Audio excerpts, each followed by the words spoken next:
Okay प्यारे दोस्त, आज का अगला प्रैक्टिस सेट लेकर के आए हैं 4 सवाल का और पढ़ने का प्रयास करेंगे और लगाने का प्रयास करेंगे दोस्त। सवाल नंबर पहला स्क्रीन पे देखिएगा।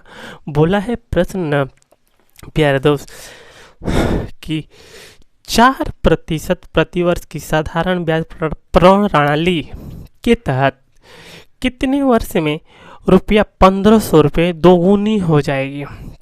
कितने वर्ष में दोगुनी हो जाएगी। प्यारे दोस्त, सबको पता है कि 1500 रुपया ना हो रहा है। सही, चलिए लगाते हैं। होता है साधारण ब्याज। क्या साधारण ब्याज बराबर P गुणते R गुणते T के बटा में 100। साधारण ब्याज का यही सूत्र है दोस्त, का है सूत्र। सही, साधारण ब्याज हो जाएगा हमसे, यही प्रश्न बोला है। कितना रुपया दे रखा है 1500, तो इस साधारण ब्याज है 1500 बराबर कितने समय के लिए। तो बोला है कि 4 वर्ष प्रति वर्ष की दर से ना। देखिए तो ये बताइए, पी नहीं पता है, गुणते दर पता है कितना 4 गुणते कितने समय के लिए। तब बोला है ना प्रणाली के तहत कितने वर्ष में 1500 रुपया दोगुनी हो जाएगी। सही रहा प्यारे दोस्त। देखिए वही पैसा भाई, कितना पैसा भाई 1500 को दोगुना बोल रहा है 1500, और हमसे क्या पूछे कितने वर्ष में, तो टी बटा में क्या हो जाएगा 100, क्योंकि दर दे रखा है 4%, पैसा कितना है 1500, बोला है ना कि हो जाएगा यानी कि दोगुना। तो यही 1500 को यहाँ रखेंगे। सही है। अब देखिए हल करेंगे तो 2 जीरो से 2 जीरो खत्म, 15 से 15 यानी कि 100 होगा, और इससे काटेंगे तो सबको पता है कि 25 के बराबर टी। हमसे क्या पूछा था समय ना, तो टी को ही तो हमने समय मांगा था। क्या मांगा था, टी को ही हमने समय मांगा था। तो हमारा आंसर कितना बनेगा 25 वर्ष। कितना वर्ष 25 वर्ष। नेक्स्ट सवाल आपके सामने है प्यारे दोस्त। बोला है कि 1000 रुपये और 2000 रुपये 2 वर्ष के लिए पढ़िएगा प्यारे दोस्त, क्योंकि ये बहुत बेहतर सवाल है। देखिए बोला है ना कि 1000 रुपये 2 वर्ष में रुपया 1144.9 रुपये हो जाते हैं। मूलधन पर सालाना किस दर से चक्रवृद्धि ब्याज लगाया गया है। हो जाता है चक्रवृद्धि ब्याज लगाया गया है, ये बताना है। तो होता है चक्रवृद्धि मिश्रधन A बराबर P ब्रैकेट में 100 प्लस माइनस R के बटा में कितना 100, और इसके ऊपर का T का मतलब समय। सही, इकाई चक्रवृद्धि मिश्रधन A है।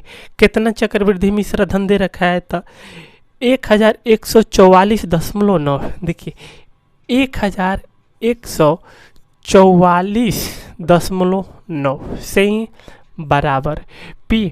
मूलधन उसमें ना नहीं पता है, तो हम क्या मानेंगे P गुणते।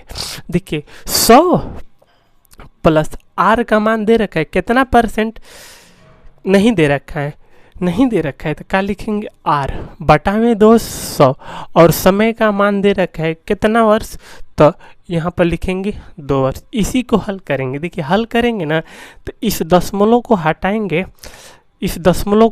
तो क अंक पे दशमलव था, एक अंक पे, तो बटा में हमारा क्या हो जाएगा 10। यही ना है सॉरी। देखिए मूलधन भी हमको दे रखा है, कितना दे रखा है मूलधन 1000। सही है। अब इस 1000 को ना हम नीचे ला देंगे, तो देखिए ये तो एक पर ई वाला हो गया, और इस 1000 को लाएंगे नीचे, तो टोटल हमारा इतना होगा। अब यहाँ से यह ख़त्म हो जाएगा। जैसे ख़त्म होगा तो अब इसको लिखेंगे। देखिए ये इतना है। अब देखेंगे ना प्यारे दोस्त, तो ये भी ना स्क्वायर के रूप में है, तो इसको भी ना हम स्क्वायर के रूप में बना देंगे। प्रश्न देखिए, ये भी अगर ये स्क्वायर के रूप में है, तो इसको भी हम लोगों ने स्क्वायर के रूप में बना लेंगे। तो 11,449 न किसी का वर्ग होगा। आप कितने का वर्ग होगा ये बताइए। देखिए कैसे पकड़, क्योंकि यहाँ पर ना स्क्वायर है, इसी के वजह से हम पता करते हैं कि यह कितने का स्क्वायर हो सकता है। सही है, देखिए तो ये जो स्क्वायर है ना 107 का स्क्वायर बनेगा, और ये जो है कि टोटल 100 का स्क्वायर बनेगा। सही है, और बराबर इधर देखेंगे तो 100 प्लस आर के बटा में 100। अब देखिए इसके ऊपर स्क्वायर जब इसको अंदर किए हैं तो इसके ऊपर क्या हो जाएगा, स्क्वायर बनेगा। सही है दोस्त, अब जैसे स्क्वायर बनेगा तो इसी से ये ख़त्म हो जाएगा, ख़त्म हो जाएगा। तो अब ब्रैकेट से बाहर होगा तो 107 के बटा में 100 बराबर 100 प्लस आर के बटा में कहाँ 100, इसी से ये ख़त्म बचेगा। इधर यहाँ लिख रहे हैं 107 बराबर का 100 प्लस आर, पक्षांतर होगा ना, 100 को इधर ला देंगे, 107 माइनस का कितना 100 बराबर कितना आर, घटेगा घटेगा तो क्या बताएंगे 7 बराबर आर। तो हम लोग बताएंगे कितने प्रतिशत की दर से, तो 7% की दर से। प्यारे दोस्त उम्मीदें करते हैं समझ में आ गया होगा, एक बार फिर से समझ लीजिए। देखिए चक्रवृद्धि ब्याज हो जाएगा तो मिश्रधन है, दशमलव था दशमलव हटाए थे 10 आएगा, मूलधन दिया था टोटल कितना 1000 यहाँ से नीचे ला देंगे, गुणा कराएंगे 10,000 हो जाएगा।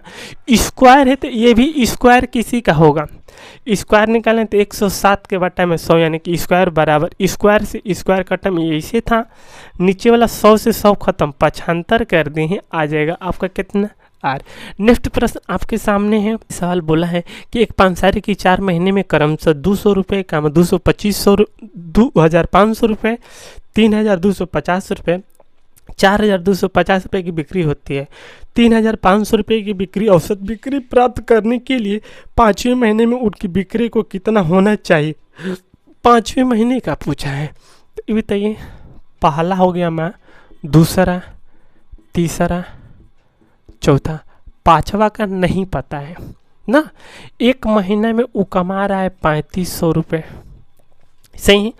पहला महीना का पता कर दिया है 2,000 रुपये, प्लस तीसरे का पता है कितना कितना है, दूसरे महीने का 2,500 रुपये, और प्लस तीसरके का कितना है 3,250 रुपये, 3,250 रुपये।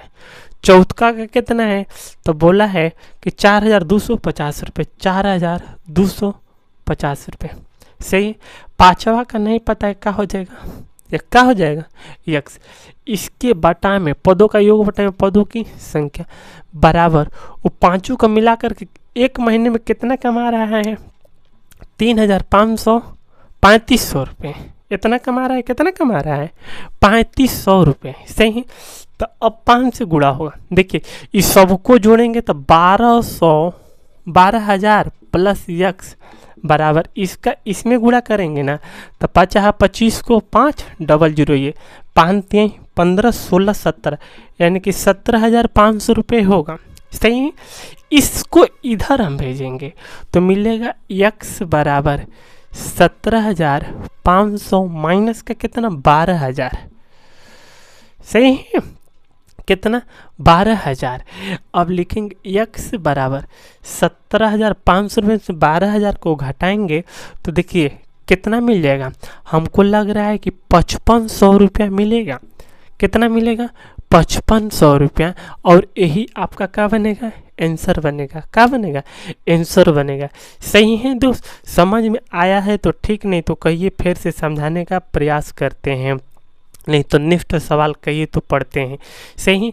देखिए नेक्स्ट सवाल है 10 सेमी त्रिज्या वाले एक गोले पिघलाया जाता है, क्या बोला है 10 सेमी त्रिज्या वाले एक गोले को क्या कर दिया जाता है, पिघला दिया जाता है। तो और 10 सेमी ऊंचाई वाला शंकु बनाया जाता है, तो शंकु का व्यास ज्ञात कीजिए। तो माने शंकु का त्रिज्या कितना है, मान लीजिए माना शंकु का त्रिज्या आर, मान लीजिए, मानने में क्या दिक्कत, नहीं पता है तो आर है, इसे शंकु का आयतन बराबर गोले का आयतन। देखिए शंकु का आयतन बराबर गोले का आयतन। सही है। शंकु का आयतन सबको पता होना चाहिए कि इसका सूत्र क्या होता है। तो होता है 1/3 pi r square h, 1/3 pi r square h बराबर। वही गोले का भी आयतन सबको पता होना चाहिए कि क्या होता है। तो हम लोग लिखेंगे 4/3 पाई आर स्क्वायर। देखिए 4/3 पाई आर स्क्वायर की त्रिज्या होता है प्यारे दोस्त, क्या होता है 4/3 पाई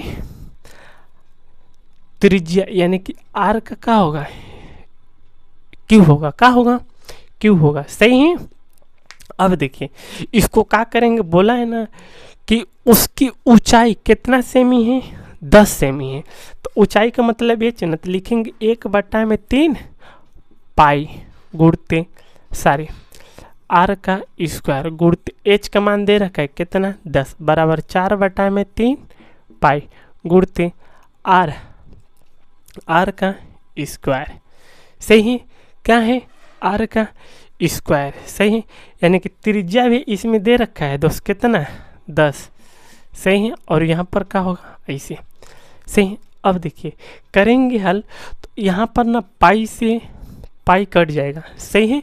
पाई से पाई कट जाएगी, ये 3 से 3 कट जाएगा 10, यानी कि इधर मिलेगा आर का स्क्वायर गुणते कितना 10 बराबर, यहाँ पर अभी 4 हैं तो 4 और गुणते यहाँ पर मिलेगा 10 का क्यू। इससे यह कटेगा ना तो ये मिल जाएगा आर स्क्वायर बराबर 4 गुणते, अब यहाँ पर 10 का स्क्वायर ना, क्योंकि एक स्क्वायर कटा है तो 4 दाह में, यानी कि 10 दाह में 100 और 100 का गुणा 4 में, तो आर स्क्वायर बराबर मिल जाएगा 400। तो आर बराबर कितना 20, आर बराबर कितना 20। हमसे पूछा है प्रश्न ना, पढ़ लीजिए कि शंकु का व्यास ज्ञात करें। तो शंकु का व्यास बराबर होता है, देखिए शंकु का व्यास बराबर 2 और का आर। तो शंकु का ही तो व्यास पूछा है, शंकु का व्यास।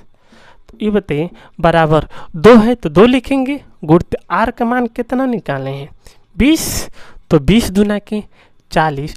तो शंकु का व्यास बराबर कितना आ जाएगा 40, हमारा यही आंसर बनेगा।